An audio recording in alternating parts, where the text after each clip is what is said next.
Welcome to Blizzard Fire. We hope this video helps fire up your solution. You start by making the room safe and functional, clear furniture to create a 5-meter central play area so movement is easy.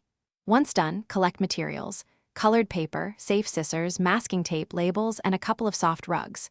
While you work, set 3 clear zones for reading, art, and circle time and mark them with floor tape. This helps children understand boundaries and supports transitions.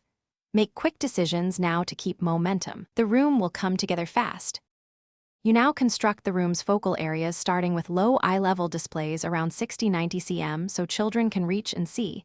This promotes ownership and independence. Then set up labeled bins with picture cues for 6 categories: books, blocks, art, puzzles, sensory, dress-up. This reduces chaos and encourages self-selection. Next, build a rotating theme board and an interactive touch wall. Change the theme weekly to maintain curiosity. Make sure to balance open play space with accessible storage for smooth routines. You finish by adding safety and comfort. Tape down cords, cover sharp edges, and place non-slip rugs near activity areas so children stay safe. Once comfortable, adjust lighting and add calming color accents, plus 3-5 sensory items on a low shelf to support focus. Finally, run a quick safety and flow check while imagining a child's path.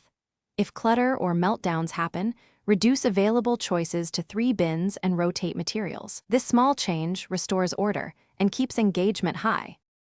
Thanks for watching. If you found this helpful, don't forget to like and subscribe.